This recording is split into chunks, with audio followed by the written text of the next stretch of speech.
We've got a lot to talk with. If you're streaming, these are all my topics. I'm going to get to about half of them. But one of them is going to be, I can't wait for this one, Midnight Yell, Paul Feinbaum, football, SEC officials. I know there's 3 games in 5 days coming up. You just relax. I'm going to say howdy first. And I'm going to tell you right now, my very first question, it's not going to be a what question. It's going to be a nice. A how or a why. Nice. You were there? Yeah. Oh, thanks for coming. Absolutely. It was fantastic. That's not mine. I should not take credit. Did you take that? The president of the 12th man board, yeah, I met for the first time. And when it was over, that segment that you're referring to, that's a book. And he's a doctor, and he came to me afterwards. He goes, I think I know where you got that. And I said, yes, sir, you probably do. It's Simon Sinek. Oh, okay. Yeah. Okay. Yeah. So when we come back, it's not going to be a what question. There'll be some what questions, but there aren't that many. I don't have on my glasses, but I'm going to do better tonight than I did last week. You got it. I'm going to do better, more succinct. You know you did just great last time. I was overly wordy. Okay. My wife reminded me of that with her body language during the show and mentioned it post-game or post-show. And then I just found out as I was leaving that there's an app for this show. Yeah. Yeah. I had no idea. 12 man? I try to stay away from apps because I don't know how to figure them out. I got you. But that means that there's like 7 more people that are listening through the app. Yeah, I think the over-under is 7. When we get to double digits, we're celebrating, right? That'll be fun. That's what we're going to do. We're going to start the Buzz Williams Show for real when we come back. Stay with us. This is Aggie Basketball from Learfield. Texas Farm Bureau Insurance wants to give you a VIP Aggie basketball fan experience this year. You can go to 12man.com/maroon contest and register. One winner and a guest will receive game tickets, hotel accommodations, autographed memorabilia, and more. Register today at 12man.com/maroon contest. Texas Farm Bureau Insurance is a proud partner of Texas A&M Athletics. We told you about the 12th Man mobile app streaming on Facebook. Learfield has the Varsity Network app with a really cool picture of you on the app. So when you go there, you can listen to our coaches show. And there you are. Yeah. We sell the heck out of you. You know that? I don't know if that's a good return on your investment. I would sell Coach Fisher and Coach Blair's show and Coach Slosh's show. Yeah. Jimbo will be here on Wednesday, by the way. That's where I was before I came here. I was at practice. It was loud. I think the reason why they pipe in the crowd, they do at the sound that it will be at Ole Miss on Saturday. At Ole Miss. I think they do it so they don't have to hear Jimbo. Our players like it when the sound's up for a road game. I was just going to ask you. They prefer that. And I think I've often wondered, does it drown out the coaches? Of course. Makes the players have to talk. I think they would prefer it home or road. Can you just turn the music up? We don't have to hear Coach. That's right. This team coming off the exhibition with now North Florida on Wednesday and then Abilene Christian on Friday and Sunday, a lot of games, Texas A&M Corpus Christi. But coming off the exhibition game, how did your team play?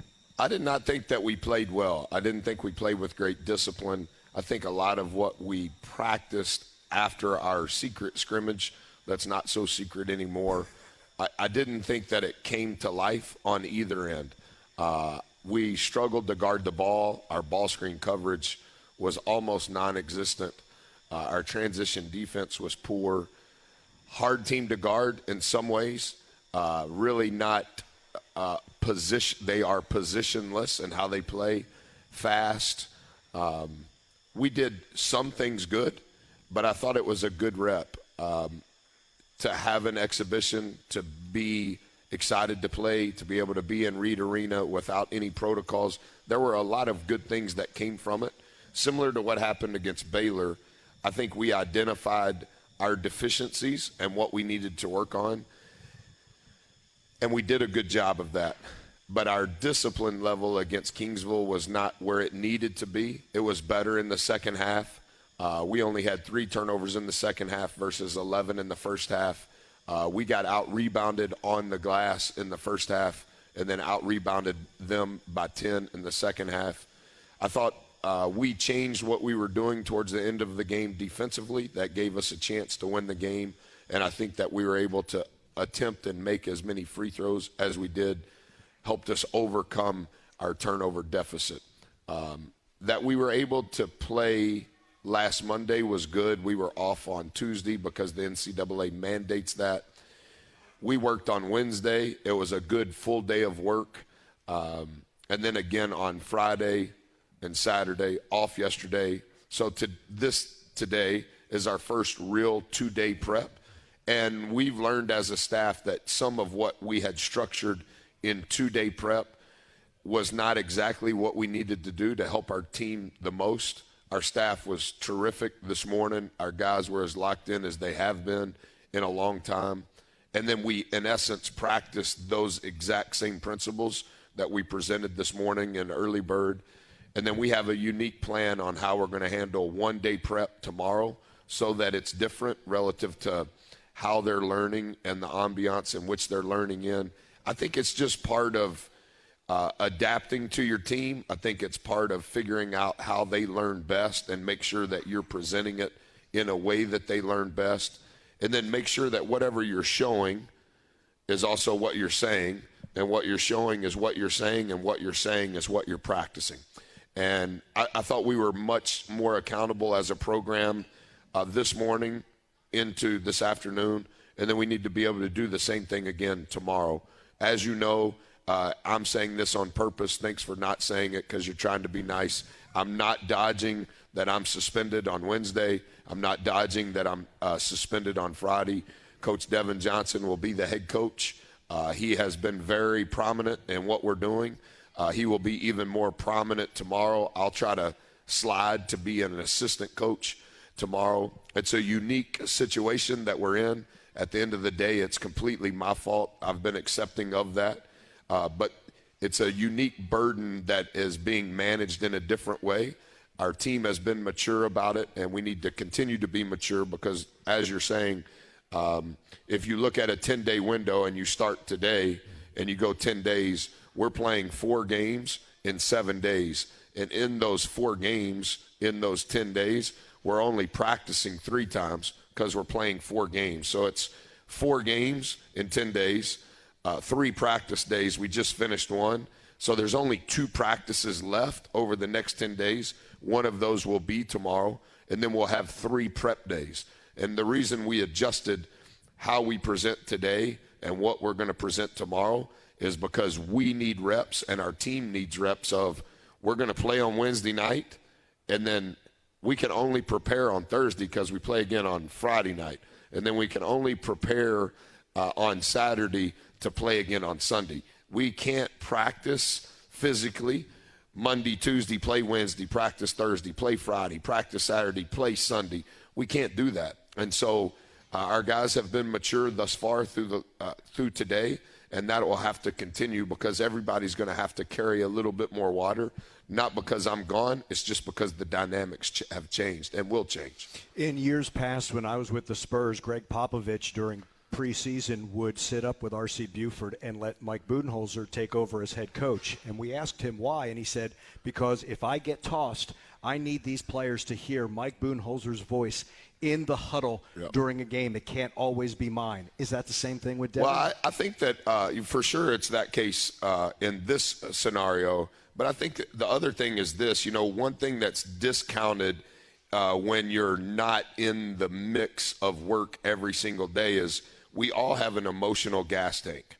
We all have a mental gas tank. We all have a physical gas tank. But we also all have a listening gas tank. We also have a speaking gas tank. And it's a long season. And you have to know how to gauge their gas tank, and you have to know how to gauge your gas tank / the program's gas tank. And we've practiced 26 times as of today. Have I lost my mind every single day? No, but I can't.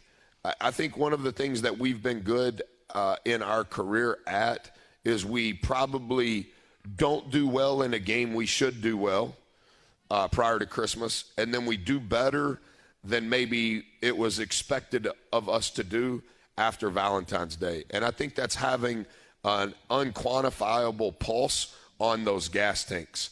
And that's true of each individual in the program. And I think that's why it's important to give ownership to your staff, but I think it's important to give ownership to your players on, I have to hold you accountable in this regard for this segment. And as I've gotten older, I think I've improved in being able to delegate that. But part of that is just being aware of what I just said. When I was 33 years old and I'm a head coach, I was trying to coach every possession, every second, every day in the office, and the gas tank runs out of gas. And when mine runs out of gas, if I'm trying to be the leader, then probably I've exhausted everybody else's gas tank. And so obviously Devin has been with me. This is his 11th year. He knows exactly what we're doing. He'll do a better job in some regards than I do. But it's a great first rep for him. And I think how our staff has managed it leading up until this week is right. And I've been very upfront and transparent with our team multiple times since all of this became public and it was known on this is our plan and this is how we're attacking it and this is why we're attacking it this way. He's Buzz Williams, the head coach of the Fighting Texas Aggies. Tip off the season on Wednesday at Reed Arena against North Florida at 7 o'clock, 6:30 with our Dos Equis tip-off show. Come on back to the Buzz Williams Show. We're at Rudy's, 504 Harvey Road here on College Station. This is Aggie basketball from Learfield. Not everyone is a morning person yet, but with Costa Vida's new breakfast tacos, everyone will be. Try our bacon, egg, and cheese or specialties like the machaca beef and egg or sweet pork, egg, and cheese. You can stop by our drive-thru any day from 7 to 10:30 a.m. Order online through the Costa Vida app or on the website. Become a morning person at Costa Vida. We continue with the Buzz Williams Show, and we are at Rudy's, 504 Harvey Road, College Station. Another one of these.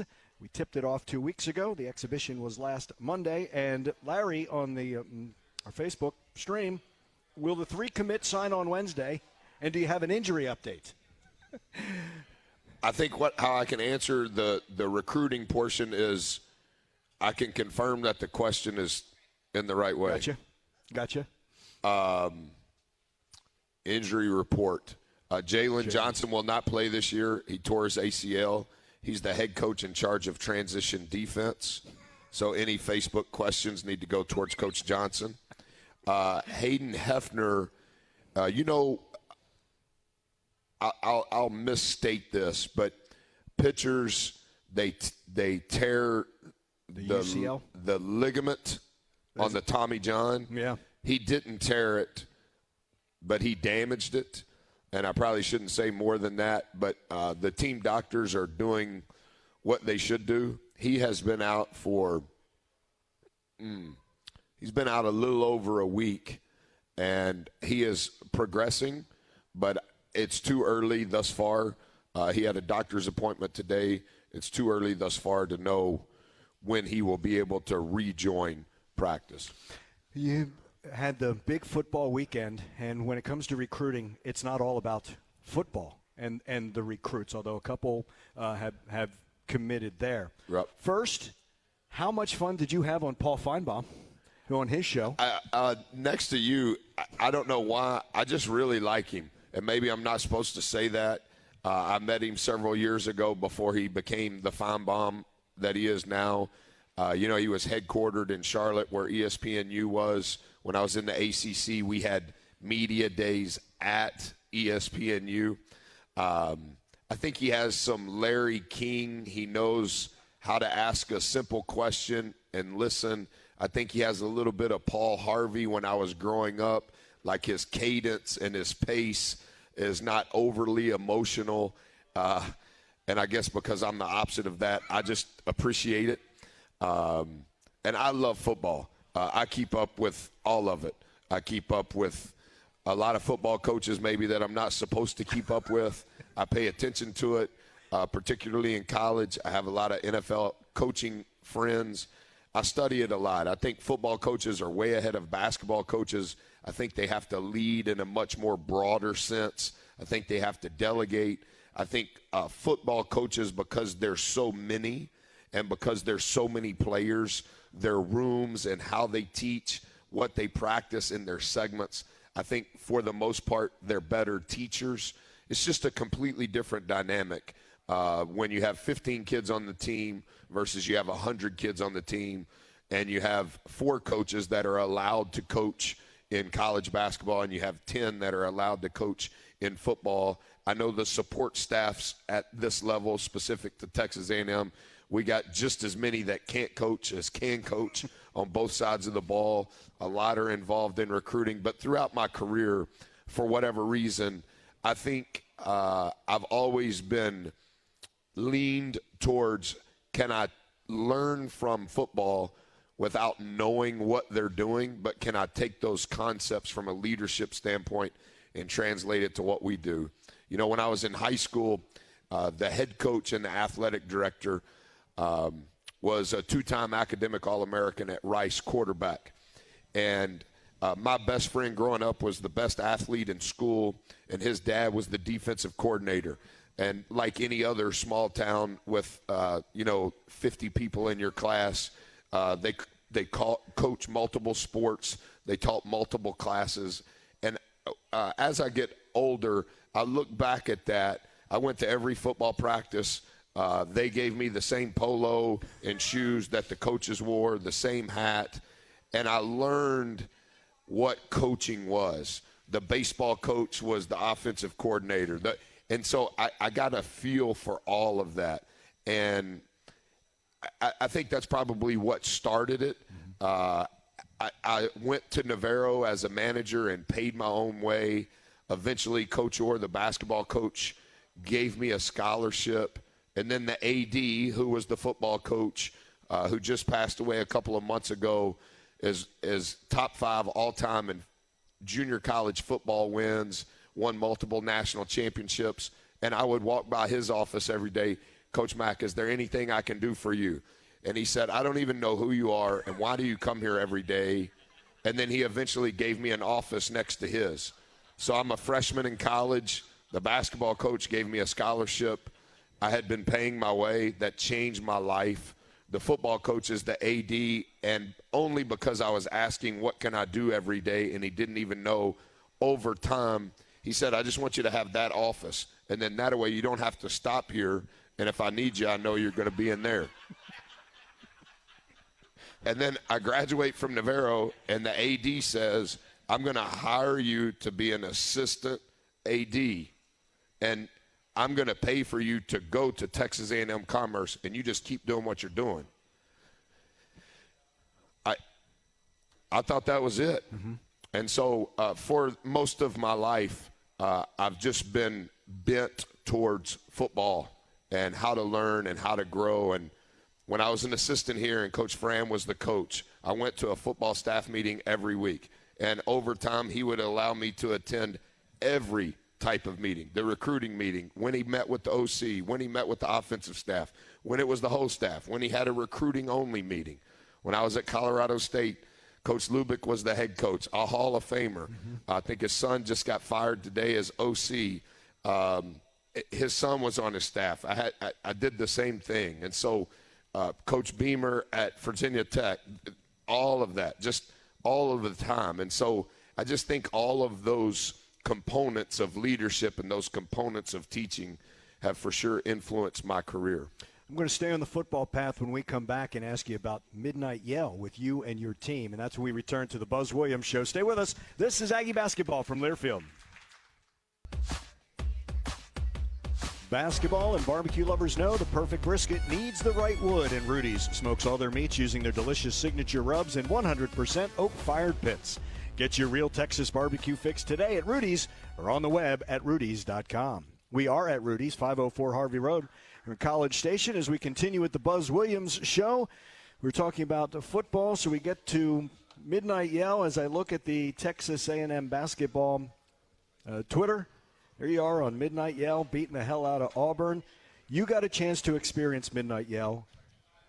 Do you get more enjoyment now seeing Midnight Yell through your players' eyes and the new players who may not have experienced or are experiencing it for the first time? Yeah, for sure. I think our new guys have accepted it and received it incredibly well, maybe at a faster rate than normal. Wade Taylor has been unbelievable. Henry Coleman has been unbelievable. And it's kind of like when you don't really know exactly what's going on, but you have 2 or 3 guys that are kind of leading the way, it just helps the peers to, like, just join in. And I think it started maybe a month ago. I guess it would have been the Monday prior to the Alabama game. We passed out breakfast burritos along with the women's team. And the Yale leader has been phenomenal with our guys. I think they have relationships off the floor.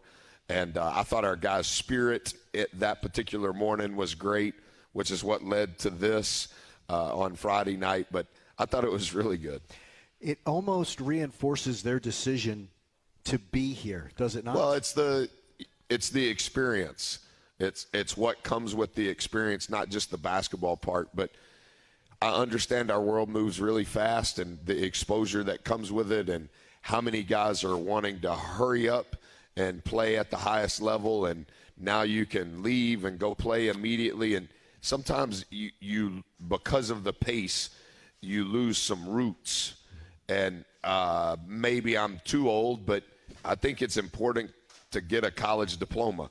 I think it's important that education stays at the forefront. I think it's important that you continue to learn life lessons before you enter the real world. And this is the last stage prior to that. And so I think some of the things that you can experience at Texas A&M are unique. I think it's part of what makes Texas A&M Texas A&M. And so our guys don't live a normal, I'm just a student life, and their calendar's not allowable to just do everything. But when they can participate and just be a kid, I think that's healthy. I think that's not only nourishment for them off the floor, but I also think that translates to on the floor. In the most recent episode of Rooted, the first impressions, you teach them to go up to someone they do not know and introduce themselves. When they do that in the Aggie family and the Aggie network, that handshake, that look in the eye is going to mean a lot, isn't it? It's the only thing that everybody that attended our tip-off dinner,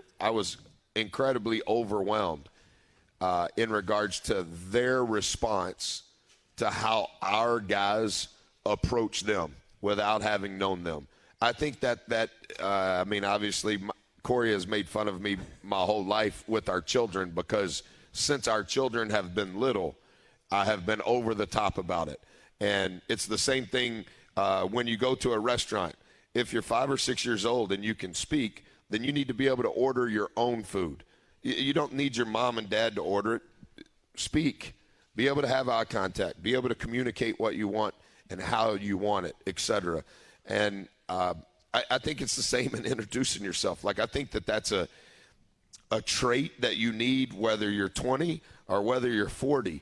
And I think we spend so much time on our screens now, and kids are growing up with their screens, that they don't know how to speak, and they don't know how to communicate, and they don't know how to introduce themselves.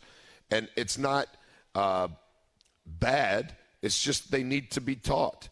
And that anytime you can reinforce a life lesson that I think has impact for the rest of your life, like I tell them all the time, you guys are thinking about where you're going to be in 10 years, but you don't know where the person you just met is going to be in 10 years.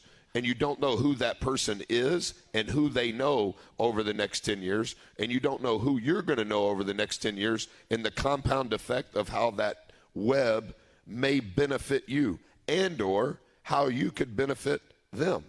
And so whether you're old, whether you're young, whether you're rich, whether you're poor, wherever you're from, I think the ability to communicate and have a presence about who you are, first impressions are lasting impressions. And you want to leave it better than you found it. You want to leave it better relative to interactions with people. You want to leave the locker room better. You want to leave the bus better. All of those things matter.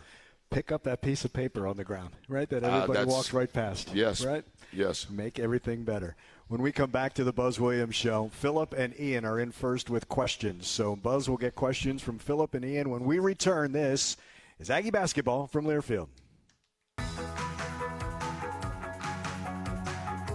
We continue with the Buzz Williams Show. We are at Rudy's, 504 Harvey Road in College Station. So we get set for 3 Aggie games Wednesday, Friday, Sunday. As we mentioned, North Florida Wednesday, Abilene Christian on Friday, Texas A&M Corpus Christi on Sunday. 7, 7, and 2 are the times. Dave Deem has checked in from Sydney, Ohio. That's what we like to do. We like to. I bet he knows a guy. I have another guy from Sydney, Ohio. Dre, right? Yeah. On a future show, we're going to go through all the nicknames, by the way, but not right now because Philip finished his homework. And when Philip finishes his homework, you get to come to the radio show. To the show. Yep. And a free meal, Philip. Yeah. With dessert, it looks like. And dessert, yeah. And here's his question. Philip's going to grill you now. No problem. Was this recruiting class good this year, or was okay, or just bad? Yeah, I think that they're I can't, Philip, comment exactly on the recruits because they haven't officially signed, and so I want to handle this the right way. I think each of the commitments address a need that our team has, and that's probably all I can say because I can't really talk about their game, so to say. But pleased, our staff did a phenomenal job. We've been very specific in addressing what we feel like we need for the future, and those commitments help in that regard. What about the class, the freshmen coming in this year? Yeah, if you look at our team, depending upon how you equate freshmen anymore, and I don't really know going forward, like I don't like using the word COVID because it seems like they were kind of in control of it. But, you know, when you look at our team on paper, Hassan is still a COVID freshman. Hayden Hefner, still a COVID freshman. Javante Brown, he's been here, a COVID freshman. We signed Henry Coleman as a transfer, a COVID freshman. Ashton Smith is a true freshman. Manny is a true freshman. Wade Taylor, a true freshman. Marcus Williams, a transfer, a COVID freshman. So on paper, there's 8 guys relative to how the NCAA is equating eligibility who are still freshmen. And as you've heard from football coaches thus far prepping for their early signing period, the same thing is happening in every sport. Because if you were in college last year, you get another year of eligibility. But you do not have to decide if you're going to use that extra year of eligibility until your initial eligibility is complete. And so it's putting coaches in bad spots, not in a bad spot that they can't handle, but you don't know this kid can transfer and be immediately eligible. That's a new component. And then we have 8 freshmen because, and I think I may have said this to you at some point, I mentioned it to the administration as the rule changed. To me, using the rule to your advantage is how can we get those that are transferring, the best players we can get that are transferring, that have the highest number of years of eligibility remaining. Marcus Williams was freshman of the year from Dickinson, Texas, and now on paper he's a COVID freshman. Well, he's not transferring again, but I don't know that he's going to use all of his eligibility. Henry Coleman, a top 50 player coming out of high school that we've known for a long time since he was young, is a COVID freshman transfer from Duke. Are we experienced? No, we're not experienced. Is that perfect for this calendar year? No. Long term, it's right because now we have a core group that we can build from relative to this group going into the new rule, so to say. But there's different types of freshmen. We have 3 what we have always called normal freshmen on our roster. And then we have 3 COVID freshmen who are here because of the pandemic. And then the new rule allowed us to sign, is that 2 or 3? I guess it would be 2 transfers that are freshmen that are COVID freshmen. And so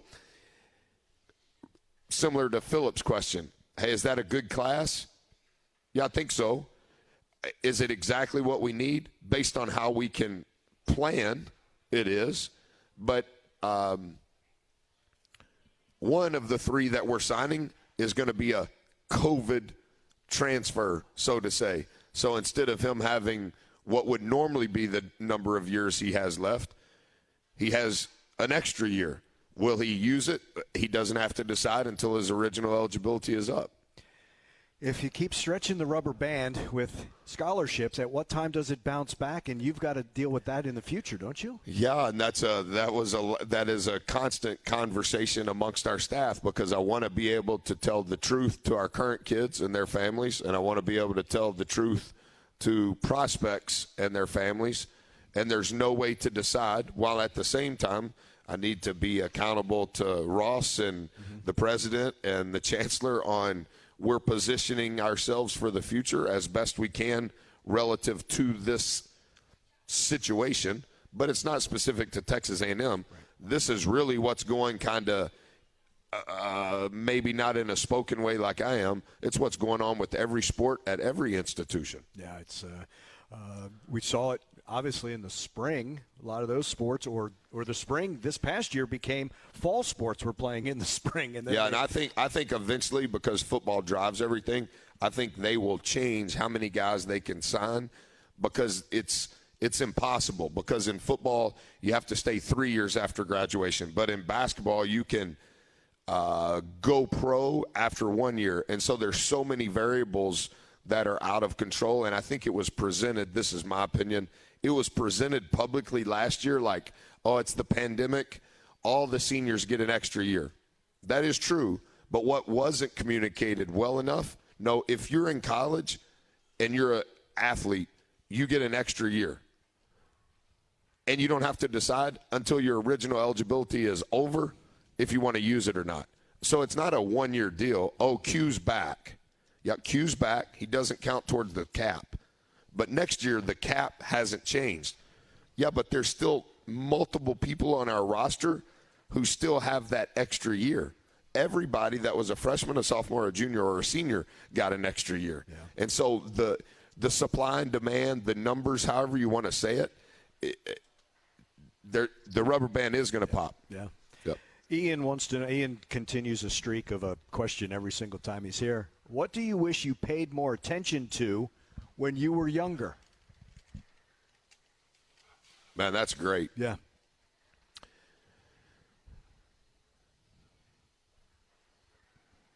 I think what I would say, I have become this later in life, and I think it's been helpful to me. I didn't do it younger in life because I didn't think it was cool, and I didn't think that it had the impact that it does. I've always been willing to listen. Most of my friends have always been a generation or two above me. I've never had a lot of friends in my generation. Even when I was a kid, didn't have many friends. But the one thing that I didn't do when I was young that I wish in hindsight I would have done, they say that for every book you read, you get 2 years of experience. And I read a book a week. I've done that for a long time. I take notes on every book that I read. And that experience from those books, those are experts. The people that are writing those books are spending years researching to compile the evidence of that book. And so it's 2 years of experience for you, and it takes a week to read. Well, if you can read 52 books a year, now you've got 104 years of experience. And so I'm very specific in the books that I read and why that I read them, because I'm trying to garner wisdom from somebody who's already lived and become an expert in that specific field in hopes that it will help me in what I'm trying to do. And looking back, I wish I would have been doing that in my early 20s instead of figuring out how to do it in my mid-30s, because I think that there's such value to spend $15 or $20 on a book. What you gain from it, there's no way to quantify. And so I think that would be one thing that I wish I would have paid attention to earlier in my life. Is it also one of the reasons why you like to give out books? It's a way to give out that wisdom? Yeah, we have a charity account, Corey and I do, and that's the amount of money that we give to donate, to tithe, whatever words you want to use. We just call it charity. And I'm over the top in the amount of money we spend on books that I give away. Books that I hand to someone, books that I give our players, books I give our staff, books that I mail. And there's kind of a system to how I do that and what books and why and who I'm sending it to and why. But I think it's one of the greatest gifts that I can give because now I'm giving someone else, I hope, something that not only provides help for them now, but maybe it helps the rest of their life in some sort of way. He's Buzz Williams, head coach of the Fighting Texas Aggies. We will look ahead to this week in the 3 games that the Aggies are playing. In our final segment of the Buzz Williams Show, stay with us. This is Aggie Basketball from Learfield.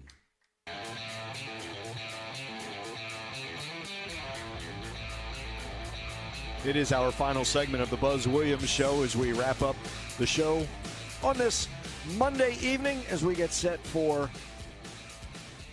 a long weekend of basketball. Wednesday, as we mentioned, against North Florida. Friday against Abilene Christian. Both of those 7 o'clock at Reed Arena.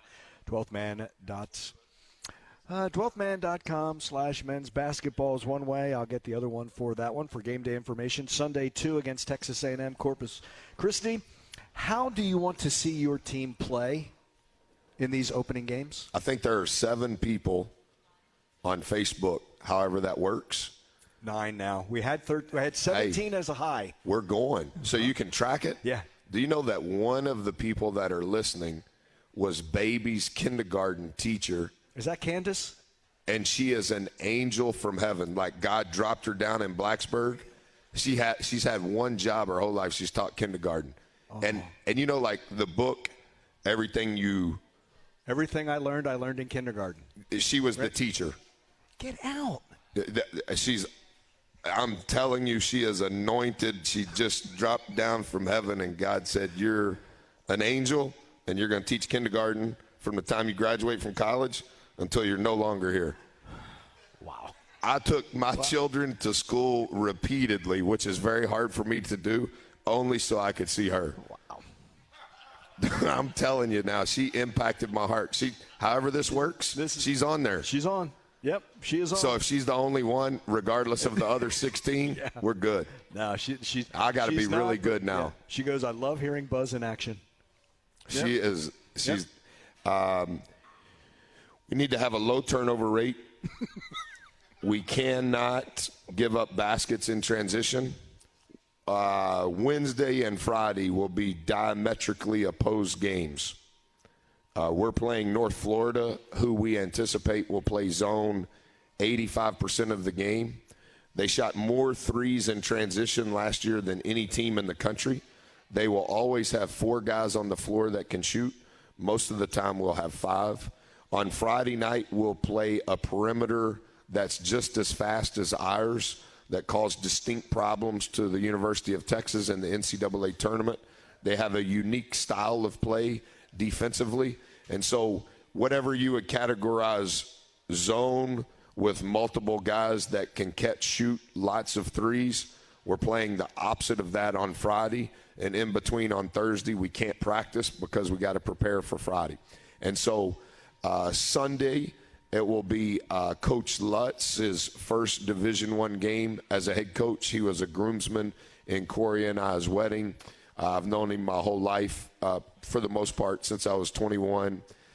They play Texas Lutheran, where he played in college, a non-Division I game tomorrow night.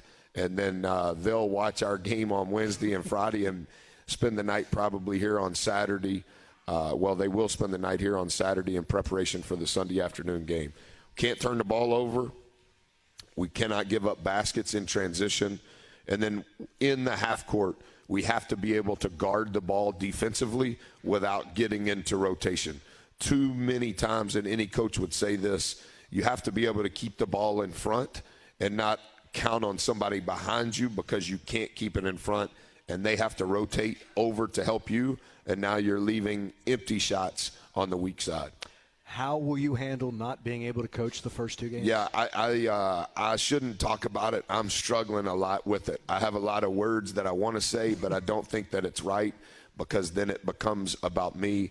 What took place at the end of the day is my fault. The punishment, you can do research. I do not believe that. I'm struggling. And I want to process it the right way for our staff. I want to process it the right way for our team. And I'm saying this selfishly. I want to process it the right way publicly because I understand with the commitment that Texas A&M has made to our program and to our family, my responsibility above all else is not to make it about myself and to make sure I'm representing all of the families that are involved in the right way. But I can tell you that in my soul, I'm struggling with it in a way that I can't articulate and say it publicly, because then it goes against what I just said. But you're proud that you have a Devin Johnson to take over. I think he'll do great. Yeah. And I'm praying that this is an opportunity for him as a minority assistant who has worked his way from the bottom all the way to the top assistant in the SEC.